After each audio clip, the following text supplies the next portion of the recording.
Shalom saudara dikasih Tuhan.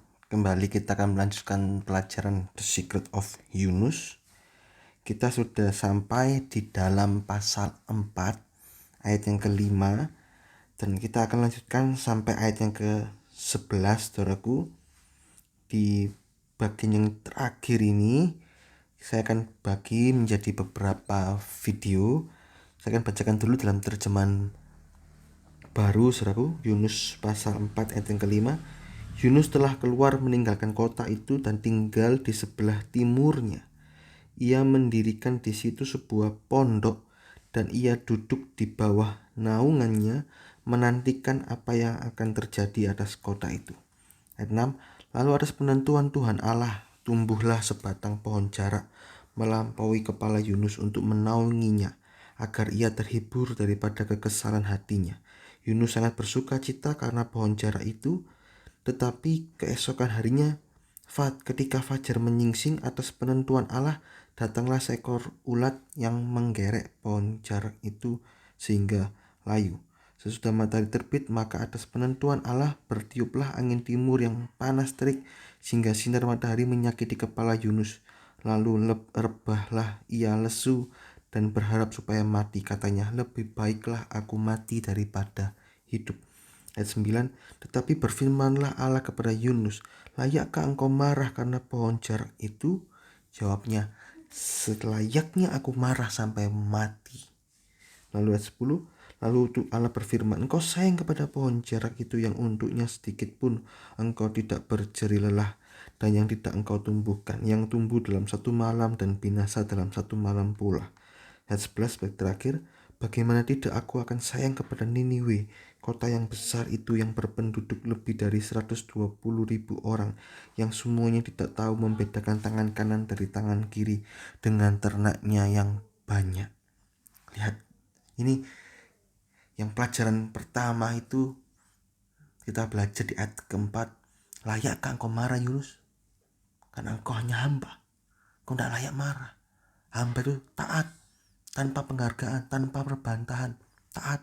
Kau telah dibeli dengan, kalau kita wajib baru, kita telah beli dengan darah yang mahal. Kalau Yunus ini budaknya Allah, tunjuk jadi nabinya Allah. Nah, di ayat yang kelima sampai 11 ini pelajaran kedua, yaitu Allah memberikan pelajaran tentang pohon jarak, saudaraku ya. Dan pohon jarak ini tumbuh semalam, terus mati dalam semalam. Yunus marah. Tuhan bilang, layakkah engkau marah? Layak saya marah Tuhan. Loh, ini pohon jarak tumbuh satu malam enak-enak, tiba-tiba langsung mati. Loh, dia tidak berpikir bahwa Niniwe itu lebih berharga daripada pohon jarak.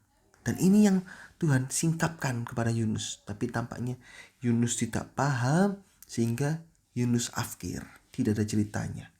Di ayat yang kelima, saudaraku, ada yang menarik di sini. Yunus telah keluar meninggalkan kota itu dan tinggal di sebelah timurnya. Timur itu identik dengan perkara dosa. Ini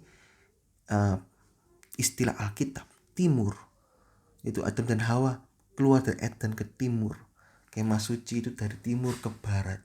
Timur itu luar halaman. Barat itu adalah masuk ke tabut perjanjian. Jadi timur ini lambang dosa. Nah, Yunus sebetulnya setelah dia melayani Tuhan, dia menjadi pengabar Injil yang begitu dahsyat. 120.000 orang itu bertobat sungguh-sungguh. Seharusnya dia seperti Paulus, dia seperti Titus, dia bisa menggembala di situ, dia bisa mendidik di situ. Tapi enggak, dia keluar dari kota ke timur. Ini lambang orang-orang yang telah melakukan pelayanan, dia kembali melakukan kebiasaannya yang semula, yaitu berdosa. Contoh, hari Minggu pelayanan worship leader indah, tapi hari Seninnya dia kembali lagi berzina, kembali lagi bercabul, kembali lagi tipu sana tipu sini. Tapi pada waktu pelayanan, wah sungguh-sungguh. Ini orang-orang seperti ini yang akan afkir di hadapan Tuhan. Hamba Tuhan yang akan diafkir. Hati-hati saudaraku. Hati-hati. Jangan setelah pelayanan tinggal di sebelah timur. pelayanan tinggal di sebelah timur, ini berbahaya. Setelah pelayanan tetaplah di barat, tetaplah sungguh-sungguh. Ada atau tidak ada pelayanan, tetap sungguh-sungguh. Tetaplah punya minyak persediaan. Itu 5 gadis bijaksana itu punya minyak persediaan. Kalau 5 gadis bodoh itu di Matius 25, 24, 25 itu dia tidak punya minyak. Pada waktu pelitanya padam, bingung sudah. Akhirnya waktu beli minyak, tapi saat-saat terakhir terlambat pengangkatan, ya tinggalan. Tapi kalau 5 gadis bijaksana, ada atau tidak ada pelayanan, tetap punya minyak urapan, tetap bersungguh-sungguh, tetap berapi-api, tidak tinggal di sebelah timur, nanti pelayanan ke barat, terus setelah pelayanan ke timur, ini barat timur, afkir. Hati-hati ya, hati-hati. Ini pelajaran menarik, kalimat ini menarik. Setiap kalimat dalam Alkitab ini kita harus bedah satu persatu artinya. Ini menarik sekali, saudaraku. Nah, ini kembali ke cerita Yunus ya, saudaraku. Setelah melakukan pelayanan, Yunus segera keluar dengan perasaan marah. Yunus mendirikan sebuah pondok sambil menantikan apa yang akan terjadi atas kota Niniwe. Tentu saja tidak terjadi hukuman, Tuhan sudah mengampuni. Nah, ini bentuk ekspresi kekecewaan Yunus terhadap Allah yang tidak menghukum Niniwe. Ada orang-orang frustasi, berbuat dosa saja. Nah, ini contohnya seperti ini, Yunus. Nah, Tuhan tadi saya katakan mendirikan atau menumbuhkan sebatang pohon jarak. Dalam bahasa Inggrisnya castor oil plant. Nah, mujizatnya adalah pohon ini bisa bertumbuh dalam 1 malam saja. Luar biasa loh. Ini ayat 10 menceritakan. Dan Tuhan menumbuhkan pohon jarak ini untuk menghibur kekesalan hati Yunus. Kita lihat ya, betapa Allah ini mengasihi Yunus. Ini bukti kasih Allah kepada manusia. Meskipun manusia banyak menyakiti Allah, tetapi manusia tetap dikasihinya. Jikalau Allah rela memberikan putra tunggalnya, apalagi hal-hal untuk hidup ini, pastilah diberikan untuk kebaikan kita. Tapi carilah dahulu kerajaan Allah, Matius 6 ayat 33. Maka semuanya itu akan ditambahkan. Oleh karena itu, jangan pernah berhenti berharap dan percaya akan kasih setia Allah. Nah, Yunus ini sangat bersuka cita akan pohon jarak ini. Wah, seneng ya, panas terik. Ini hatinya lagi kesal. Tiba-tiba ada pohon jarak yang tumbuh dalam semalam. Tapi yang menjadi catatan di sini adalah Yunus tidak bersyukur kepada Allah yang telah mengadakan mujizat pohon jarak ini. Seharusnya dia berpikir, ini kok bisa pohon jarak ini hidup dalam semalam, tumbuh dalam semalam. Ini pasti pekerjaan Tuhan. Tuhan ampun ya Tuhan, walaupun saya berbuat dosa, walaupun saya bersungut-sungut, tapi Engkau tetap baik. Ampuni saya bertobat, saya mau kembali ke jalan-Mu. Sebetulnya kan seperti itu responnya. Seperti itu kan responnya yang benar. Tapi Yunus tidak. Yunus tidak bersyukur. Dia hanya senang akan berkatnya, tapi tidak suka akan pemberi berkatnya. Seringkali manusia ini cuma cinta berkat Tuhan daripada cinta Tuhan. Jika Yunus benar-benar mengasihi Tuhan, seharusnya dia sadar kalau dia telah marah-marah kepada Tuhan. Minta ampun. Tapi di sini Yunus tidak minta ampun, dia hanya senang dalam berkatnya. Ini menjadi perenungan kita. Kita sebagai hamba Tuhan, oke, kita melayani Tuhan dan Tuhan kasih berkat. Tapi kita lebih cinta mana? Lebih cinta berkatnya atau lebih cinta Tuhannya? Kalau berkatnya ditarik Tuhan atau Tuhan tidak, Tuhan izinkan terjadi hal-hal yang tidak enak, apakah kita bisa mengatakan, aku datang telanjang, aku pergi pun telanjang, terpujilah nama Tuhan, seperti Ayub? Atau kita mengatakan, saya sudah melayani Tuhan, saya sudah bersungguh-sungguh melayani Tuhan, kenapa Tuhan izinkan saya terjadi hal-hal yang jelek ini? Kenapa Tuhan izinkan omset saya turun di tengah-tengah saya sibuk melayani Tuhan, di tengah-tengah saya sungguh-sungguh melayani Tuhan? Wah, itu kalimat-kalimat yang jorok, kalimat-kalimat yang jahat. Sebetulnya layakkah engkau marah? Hamba Tuhan enggak layak marah tanpa perbantahan. Tapi kalau kita cinta akan Tuhan, walaupun berkatnya ditarik atau berkatnya Tuhan izinkan hilang, kita tetap berkata, terpujilah namamu Tuhan. Tuhan yang memberi, Tuhan yang mengambil. Saya hanya hambamu, hamba yang taat. Walaupun di tengah-tengah kesusahan, saya tetap cinta Tuhan, saya tetap melayani Tuhan. Ya, ini. Jangan seperti Yunus yang hanya cinta berkatnya tapi tidak cinta Tuhan. Mungkin kalau saya perhalus ya, cinta Tuhan karena diberkati. Jangan saudara. Kita cinta Tuhan walaupun ada atau tidak ada berkat, tetap cinta Tuhan. Kita harus cinta Tuhan tanpa ada unsur apapun yang mengikutinya. Hanya cinta Tuhan saja. Karena Tuhan sudah mengorbankan nyawanya, mati buat saya. Itu adalah pengorbanan terbesar. Walaupun kita tidak dikasih berkat satu pun sama Tuhan, gak mungkin terjadi. Tapi ini ekstrimnya.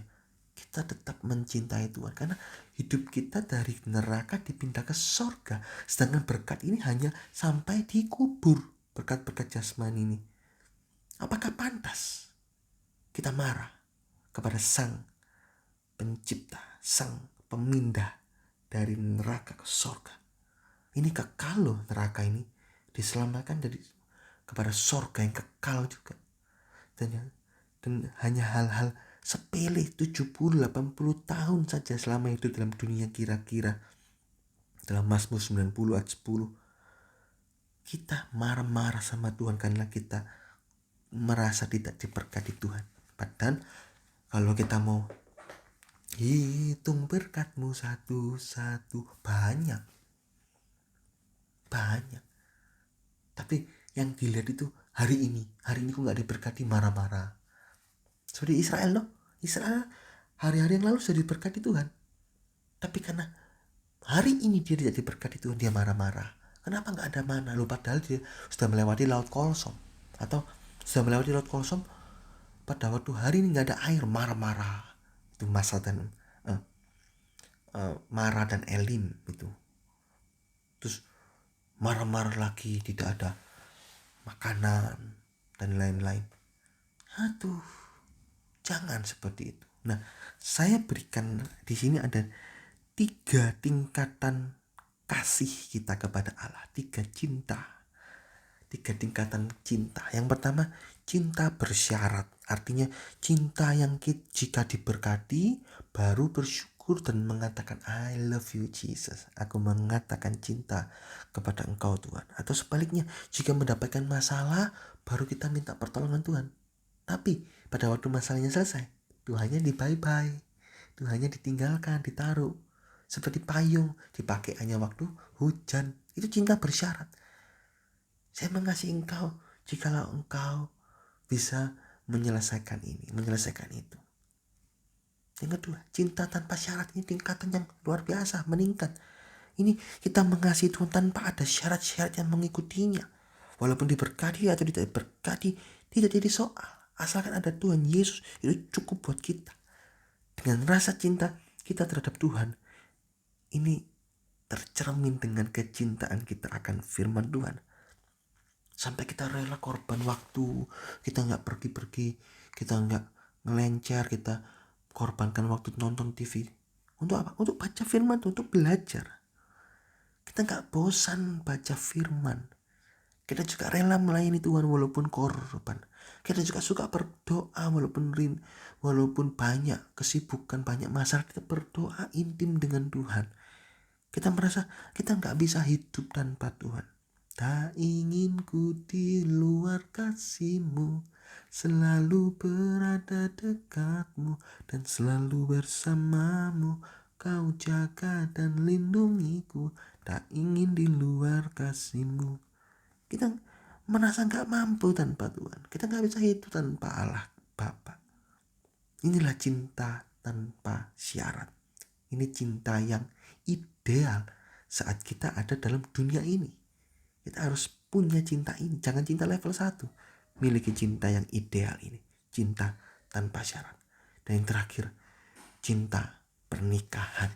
Ini saat kita di sorga, kita harus meningkat terus ya.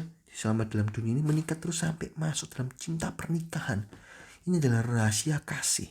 Pernikahan ini adalah lembaga yang Allah buat sebagai contoh hubungan Kristus dengan jemaat. Hubungan ini memberi arti yang luar biasa. Laki-laki dan perempuan menjadi satu daging dalam pernikahan. Kejadian 3 ayat 23-25. Mereka tidak lagi dua, melainkan jadi satu dalam pernikahan. Rumusnya 1 tambah 1 sama dengan 1. Ini 1 tambah 1 sama dengan 1. Gak boleh dipisahkan. Kalau dipisah itu seperti potong kepala dengan tubuh. Bunuh diri masuk neraka. Gak boleh cerai, saudara. Ini menjadi contoh hubungan Kristus dengan jemaat. Sehingga suatu kali juga kita akan menjadi satu dengan Allah. Nah, terjadi kesatuan. Kita disebut Allah baru. Yohanes 10 ayat 34. You are God's. Rumusnya 1 tambah 1 tambah 1 tambah 1 tambah 1 dan terus global di seluruh dunia orang yang cinta Tuhan sama dengan 1. Semua orang yang cinta Tuhan suatu kali kelak akan menjadi satu dengan 3 pribadi Allah melalui rahasia pernikahan ini. Inilah kesempurnaan kasih yang mempersatukan dan menyempurnakan. Kita bisa menjadi sempurna seperti Bapa di sorga. Matius 5 ayat 48. Sehingga menjadi mempelai anak domba. Wahyu 21 9-10. Ini bertumbuh setinggi mungkin sampai cinta pernikahan. Kalau sudah masuk cinta pernikahan, maka saudaraku, kita sudah sempurna, kekal di sorga selama-lamanya, saudaraku. Tidak perlu lagi kita khawatir, air mata tidak ada. Gak ada dosa. Yang cinta pernikahan. Jadi satu dengan Allah. Nah saat ini selama dalam dunia ini kita pakai cinta tingkat 2, yaitu cinta yang ideal tanpa syarat apapun. Amin, saudaraku. Amin, saudaraku. Ini yang harus menjadi perenungan kita. Nah, saya lanjutkan lagi, saudaraku ya. Masih ada sedikit lagi sebelum kita cut dan kita akan masuk dalam video berikutnya di bagian yang ke B. Hal yang mengagetkan bagi Yunus adalah pada keesokan harinya, saat fajar menyingsing, datanglah seekor ulat yang membuat pohon jarak itu layu. Ulat ini diizinkan Tuhan untuk melayukan pohon jarak. Nah, ini menjadi pelajaran ya, peristiwa ini menjadi pelajaran bahwa berkat Tuhan ini bisa hilang dalam sekejap hanya dengan seekor ulat loh. Ulat ini lambang sesuatu yang hina. Mazmur 22 ayat yang ke-7. Ini gambaran perkara-perkara dosa yang bisa menghancurkan perkara-perkara yang baik dari Tuhan. Melalui berkatnya, mulai dari berkatnya, urapannya dan lain-lain. Ada satu binatang yang sejenis, yaitu Pengkhotbah 10 ayat 1 mengatakan lalat mati membuat minyak dari sang pembuat urapan atau sang pembuat minyak ini berbau busuk. Lalat ini termasuk ulat dan lain-lain sebagainya. Ini lambang perkara-perkara dosa. Jadi jangan pernah merasa sombong jika kita mampu menghasilkan berkat-berkat jasmani. Karena Allah mampu, Allah berkuasa mengambilnya dalam semalam.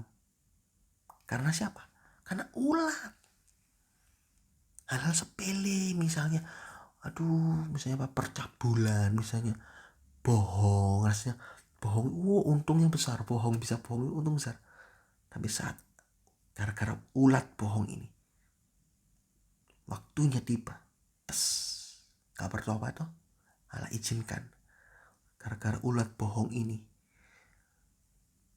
berkat-berkat jasmani itu, hal-hal yang jasmani itu hancur, ketahuan korupsi, masuk penjara, dimiskinkan dan lain-lain. Hati-hati, seekor ulat bisa mematikan pohon jarak. Dosa-dosa yang nampaknya remeh, sederhana, bisa merusakkan perkara-perkara baik, berkat-berkat jasmani juga rohani dari Tuhan. Hati-hati. Yunus diberi pelajaran ini. Ini ulat pohon jarak tumbuh satu malam, bisa mati satu malam juga hanya gara-gara ulat. Hati-hati Yunus. Hanya gara-gara kau simpan kebencian, sepele tapi kebencian, tapi disimpan terus, bisa merusakkan pelayananmu. Dan memang akhirnya Yunus afkir, tidak ada ceritanya, sampai di sini saja berhenti. Hati-hati, saudara, hati-hati. Tidak sampai di situ, saudara. Allah mengizinkan angin timur yang panas terik dan ditambah lagi. Itu dalam bahasa Inggris itu and. Itu dalam ayat yang ke-8, saudaraku. Angin timur is wind and the sun beat. Jadi and panas terik, angin timur yang panas terik, dan the sun beat, dan sinar matahari menyakiti kepala Yunus. Jadi dua hal ini Tuhan izinkan. Jadi angin timur yang panas dan sinar matahari, dalam bahasa Inggrisnya and, kalau dalam terjemahan baru sehingga. Enggak, ini dua hal yang akan kita lihat. Dua hal ini membuat dia lesu dan berharap supaya mati. Sekali lagi, kata-kata tidak pantas yang dikeluarkan oleh seorang hamba Tuhan yang sudah melakukan perkara besar, pelayanan besar, yaitu kalimat permintaan mati hanya gara-gara dia mengalami hal tidak enak. Elia juga pernah minta mati, tapi bukan karena dia marah, melainkan karena dia ketakutan akan Isabel. 1 Raja-Raja 19 ayat 1-4. Meskipun demikian, Elia tetap taat terhadap apa yang dinasihatkan oleh Tuhan. Makan 2 gomer, 2 kali makan. Setelah makan 2 kali tubuhnya kuat dan dia bisa berjalan 40 hari 40 malam sampai ke Gunung Horeb, dan dia jadi sempurna, diangkat hidup-hidup. 1 Raja-Raja 19 ayat 5-8. Nah, kali ini Tuhan benar-benar menyingkapkan apa yang ada dalam diri Yunus. Seharusnya Yunus bertobat, saya ternyata kok ada sifat marahnya ini, ada sifat jengkelnya ini, ada sifat kok ingin berkatnya Tuhan tanpa cinta Tuhan. Harusnya sadar, tapi dia tidak sadar. Dia tidak mau bertobat, dia tetap keras hati. Nah, sayang, sehingga ceritanya berhenti. Yunus hamba Tuhan yang afkir. Bandingkan dengan Nabi Samuel yang ceritanya sangat panjang. Yunus sudah diafkir atau ditarik dari ladang pelayanan akibat tidak bertobat. Nah, ada lagi contoh-contoh yang ditolak atau tidak dapat dipakai lagi. Contoh Gehasi, karena Naaman hanya gara-gara harta, cinta uang, afkir. 2 Raja-Raja 5 ayat 27. Harusnya Gehasi ini bisa melanjutkan tongkat estafet pelayanan Elia ke Elisa, Elisa ke Gehasi. Tapi Gehasi afkir karena cinta uang. Yesaya 52 ayat 11 menasihatkan orang-orang yang mengangkat perkakas rumah Tuhan atau orang-orang yang melayani Tuhan harus benar-benar menjaga kesucian hidupnya sehingga bisa langgeng dipakai Tuhan untuk menggenapi rencananya. Ini saudaraku, pastikan kita termasuk orang-orang yang tetap setia sampai akhir di ladang Tuhan. Nah, apa pengertian angin timur dan pengertian matahari yang menyakiti kepala Yunus ini? Kita lihat dalam video yang selanjutnya, di dalam video yang berikutnya. Puji Tuhan, Tuhan Yesus memberkati.